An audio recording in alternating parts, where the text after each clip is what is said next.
Welcome back, ladies and gentlemen, to part 20 of Let's Play Tyranny. Let's talk to, Tyranny Gold Edition, let's talk to, Kyros. This bound soldier looks to have endured a recent and vicious beating, though most of his bruises have progressed to their later stages. He looks up to you with tired resignation. If you're here to kill me, get it over with. On your feet, soldier, I'm with the disfavored. No sooner do you untie him that he grabs your wrist and hard enough to cut off your circulation. I'll not fall for some unbroken trick. You won't get me to talk with this mocker of a rescue. Kyros, Barrack shakes his head. The poor man is mad from imprisonment and torture. I've seen it happen, though never to a good Northman. Graven Ash protects. His eyes widen and he releases you immediately, nodding with gratitude. Graven Ash protects. I had lost hope that this day would ever come. He rubs his wrist and regards you with respect. The fort is still controlled by the Unbroken, and I am not in shape to fight my way out. I take it there are other soldiers outside these walls. If you open the gates from the inside, then the reinforcement will give us the opportunity we need. Very well, I'll open the gates. Try not to get killed. I haven't seen the outside of these stinking walls in longer than I dare imagine, and I wouldn't see this opportunity wasted. Let's go fuck this guy up. That's like, oh shit, this poor fucker is like one guy alone.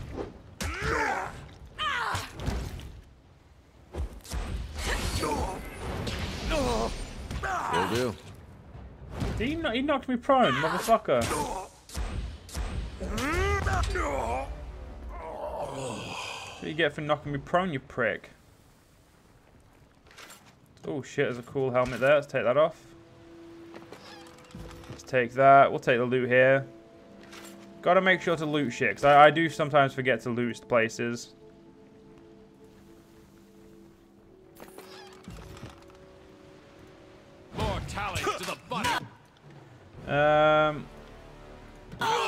Let's see if this can pay off. Can't wait to I wouldn't say it paid off, but we hit it. So that helped. I'm not looking forward to using your sundering blow, so I'm gonna stop it. Can't do that. Oh shit. Verse, heal up. Barrack, please get people paying attention. You already using restoring touch on her. That's good. So I'm gonna. Will do. Have what's it called? Galaris try and stop. dark all of a sudden. And Verse got the shit kicked out of her. Well, there's only so much we can do, and honestly, Barrack just is a shit character sometimes. He just doesn't pay attention. Different weapon. Let us take them together. There we go. So we got you taunted. Let's get rid of this cunt. Oh yeah, shit. Wait a minute, Lantry. Just revive her. Like, I know you can revive people, so why the fuck didn't you revive her? Let's level Lantry up. Let's give his spell strength a little bit more power. And Passage of Hours. Lantry surrounds the target in a bubble of slow time, slowing their actions and movement. Yep, that will do. Yeah, that'll do. Yeah, I'm happy with that.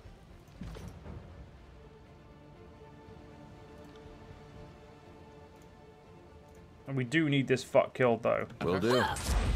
Like, we need to somehow just get them dead. And by somehow, I mean we just need to kill them. There we go. That's one down, so it means getting this one down should be a little bit quicker. Damn thing couldn't pierce cloth.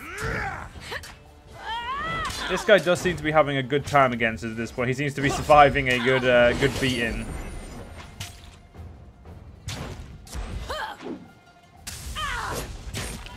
Right. This could have gone so much smoother. Right. I'm glad it didn't, but it could have.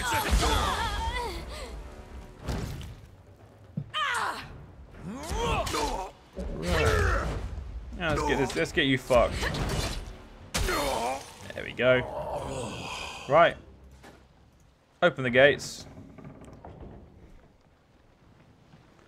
Right, you guys can go have fun now. I'm gonna. I got it. I've pretty much murdered the garrison, so it's pretty much just you guys just to clear up the last little bits now. Spires on the map, waving in and out of the disfigured terrain, and that was once Stalwart.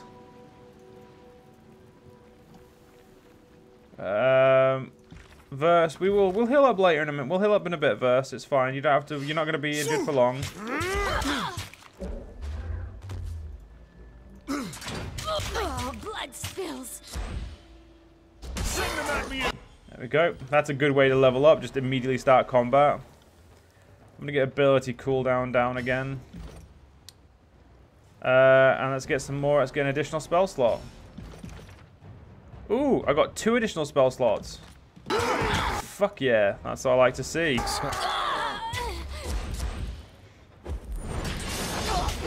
This makes me even stronger. Oh, fucking idiots.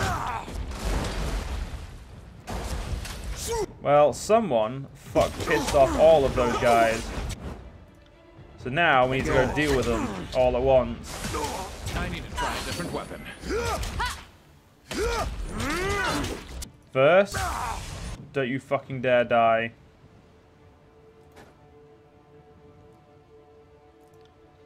I feel like you should have an ability to get yourself out of this, but again, Barrack doesn't seem to have done his job well, which just pisses me off because he should have done a good job, but he didn't.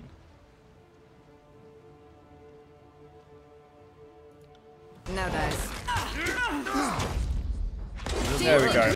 I didn't actually know that. I never knew that ability could heal up more than just me. So Right. there we go. Let's fuck this guy up over here. Yeah, that didn't really help her. She still got put on her ass.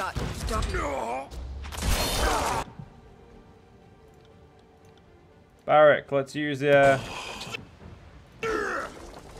Back here. Fuck me. Why the fuck? Don't let people attack me for fuck's sake. I will die. Vlantry, get her up for fuck's sake. Will do. Take that. I don't really want Verse getting this many injuries, but I think I need to start paying more attention to what Barrack's doing. Although, this fight would have been fine if the Disfavored hadn't suddenly brought in a shit ton of extra people into the fight. Let's see what falls out of you. Oh wait. Aww, lucky cunt. Ooh. So we're gonna have a quick rest before we do anything, because holy shit, do we need it? And then we're gonna oh, we got another message as well, so we'll read that in a second. But we're gonna quickly just finish looting this camp. I mean, I could do that after I've spoken to them, but I want to do it now, so I'm going to. Pretty much the way of looking at that. Can't do that. Let's go see what's over here. I could bend that apart. Right, so let's get this Mythios letter. Oh, this is a fucking hell, it's a big one. Greetings, Galerius. You are correct. There are spires all across Terratus. The exact distribution of these monuments fuels all sorts of debate and speculation, but 2 facts seem commonplace. Most spires are built near old walls. Your mountain spire is a notable exception, and nearly every culture that predates Kyros has some local myth to explain the builds of these spires.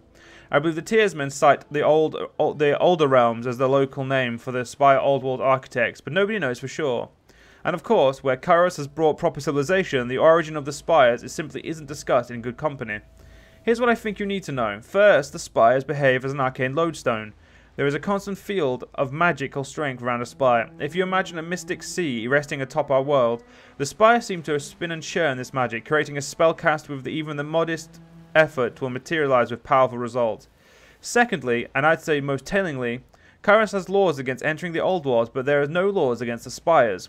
You can infer from this that means Kyros has no issue with the lay folks messing with the spires, but he wishes to keep us safe from the old world. Or you could think that like an old overlord, and you could think like an overlord and know that if you place a rule against something, you could make it forbidden and desirable. Now I find it telling that Kyros forbids the hallways that lead to the spires, but does not paint a target on the spires themselves. Last but not least, as a young fatebinder, I once had to oversee the case of a man who had built a shrine to Kyros around the base of a spire in the far southeast. I could find no evidence of falsity or slander. His shrine was the most reverent and loving tribute as I've ever seen. At one point, though, this man claimed he had evidence that Kyros was here backing -50.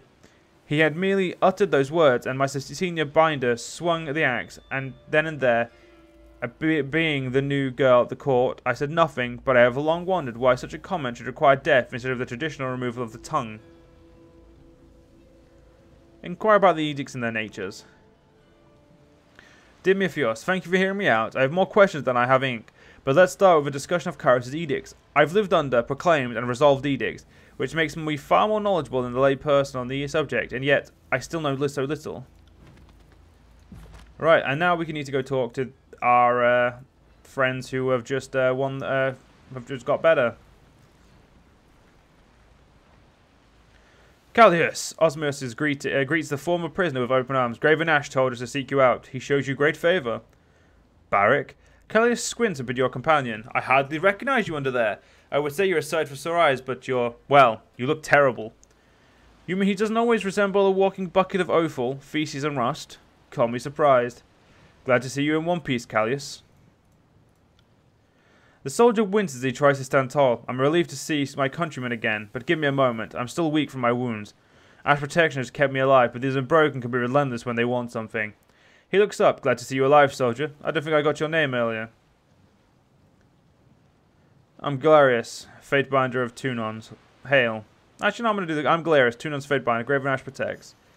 We're orderly. We're disciplined and order. We're okay with this. Something in the soldier's mannerism changed. He turns to you with a look of respect. Indeed he does. Were it not for Ash, I would not be alive today. What can I do for you? I'm afraid you find me in poorer condition than I would normally present myself. Why did the Unbroken need you? I was a contingency plan, nothing more. The Unbroken were just keeping me alive because of my former charge. I'm just a stone shield, but I was bound to serve Graven Ash's daughter, Amelia. His voice falters. It was my pride. It was my pride to fight at her side, and my great shame when Staridus Hiradin's forces overpowered and captured our unit. The old regent may be 10 times as stubborn as his people, but he lacks none of their might. So Ash's daughter did survive the storm. Amelia didn't die on the battlefield that day. We were both taken prisoner, but I was moved here and made to suffer. The edict hit shortly after, and I assumed stymied any effort to recover us. If Staridus isn't a fool, then he's keeping her alive as a hostage for some future negotiation ploy. By Kyros, this confirms everything my legion fought for. She survived capture. That means there's a chance. I have it from Ash personally that he felt connection to his daughter. He frowns. In fact, it's stronger for some reason. You have your orders, Fatebinder. The general demands that we take Sentinel Stand, recover Amelia, and put an end to these storms at last. How do the Unbroken intend to get inside the Sentinel Stand? Did you ever hear them? I overheard them a lot from my pen. Even saw the Unbroken leader, Matthias, a few weeks past. Matthias had the others convinced that some old stalwart artifact could help resist Kyros' storms. He planned on using it to let the Unbroken pass the wind wall and enter the Sentinel Stand. He frowns. Artifacts are a strange business, but the Unbroken dedicated enough resources to the task of finding one that I would take it to heart. Just tell me where Matthias sent his force and I'll be on my way. He dispatched a large number of soldiers to Rust Canyons. He wouldn't have depleted Dustwatch of his defenders unless he believed in what he was doing. That's the best news I've heard in some time. There are plenty of disfavored operating around the area of in the area around Rust Canyons, and it's only a matter of time before they overwhelm our enemy. He nods to you. Report to Graven Ash and Heath and tell him the situation. He will need to know what is happening here. Both sides make for Sentinel Stand, but one of our commanders in the area is in the area already. He can hold the line while you speak with Ash. Well, off we trot then. Off we trot indeed. I've killed the most enemies, and I've killed the most enemies, and I've killed the strongest enemies. I'm pretty happy with that.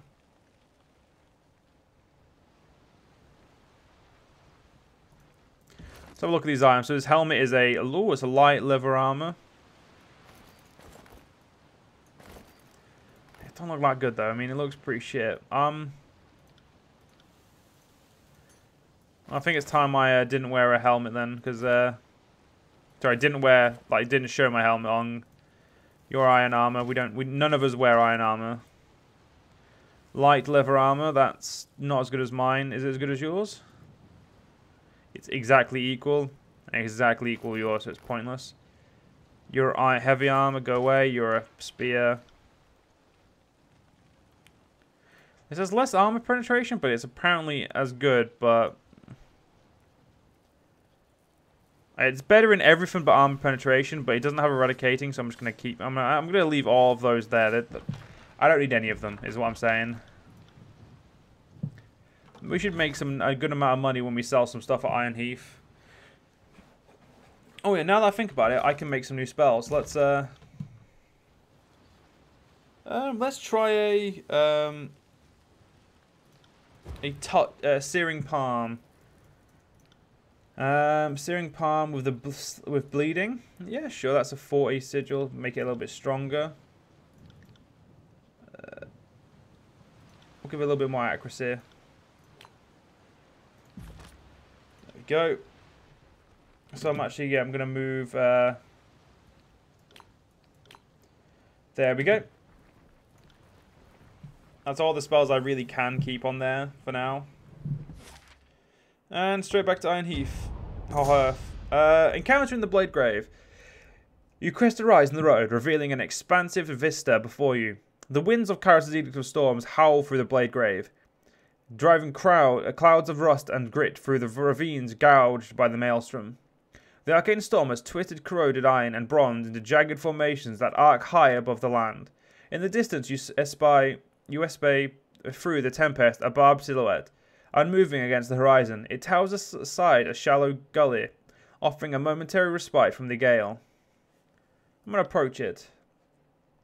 By some combination of erosion of an accretion, I think it is, the structure is significantly narrower at its base than its apex, expanding upward like a bloom of an enormous alloy tulip. As you approach, you catch a sight of the bent remains of several banner poles, one of which even bears the tattered remains of a standard, little more than a few dozen wispy threads whipping in the winds. I'm going to examine it. You hold a hand against the wind to get a better look at the formation. The arcane edifice raises above you an overhanging plain of shattered detritus, broken by the rare glimpse of bone or dried flesh. Desecrated strands of human organs dangle darkly, snapping in the wind like bullwhips. Empty eye sockets peer down at you from the shadowed helms. Some of the metal looks salvageable. Alternatively, you could try and ascend the tower by its jutting thorns. We'll try and climb the form. Tightly gripping by the curved spines above you, you rise to your feet and find some purchase with your boots. As you pull yourself up, your back and forearms ache. Time dilates as you pull yourself higher, one hand after the other, and it feels like hours pass before you find an alcove deep enough to offer some respite. You climb into it, breathing heavily, and are surprised to find large fissures among the rusted stalactites. You lower yourself into it and find yourself in a small dim room illuminated by only threads of daylight peeking in through the windswept metal spines. Smooth stone comprise the floor, and the splintered remains of wooden posts bear up to the 5 corners. A sizable square opening, framed of worn wood and bearing a pair of broken hinges, is sunken into the floor near the far wall, descending deeper into the darkness. I'm going to lower yourself into the dark. You drop a torch with the hole, and when nothing hostile responds, gingerly lower yourself through the floor door. Your feet find the purchase on a ladder hold cut into the stone, allowing you to climb down easily down.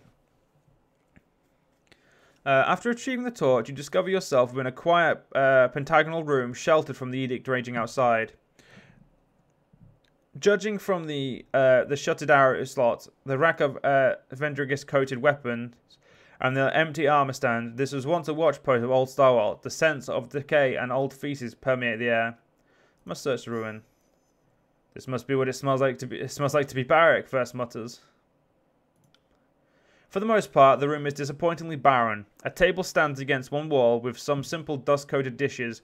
Clothes are piled under some moth-eaten hammocks. As you pass your torch over one corner, you find jumbled remains of a watchman. The broken bones and disarray of skeletons suggest a violent demise, as do the human-sized teeth marks. Finally, you see a corpse in the room in the corner furthest from the entrance, its leathery skin largely intact, save for a gaping wound in its abdomen from which long-dried organs spilled and congealed into a single mass. The body is folded over on our old war axe. You brush the dust from the handle and find wood intricately worked in the ocean iconography so common to the tiers. Taking the weapon haft in both hands, you pull it from the dead man's abdomen. You find rewarded with an iron-headed axe of unusual quality. The preternaturally sharp blade reflects or perhaps glows with a faint green light. Prize in hand, you leave the tower and continue onward to your destination. We got a Entropy's Rend. Sounds pretty cool. And no one got any injured. And I think we got some rings as well.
And we've got a new message from fatebinder Mythios, which we'll read in the next part. But all I want to do at the end of this part, ladies and gentlemen, is quickly have a look at that weapon and compare it to one of Barrack's weapon, see if it's better for him.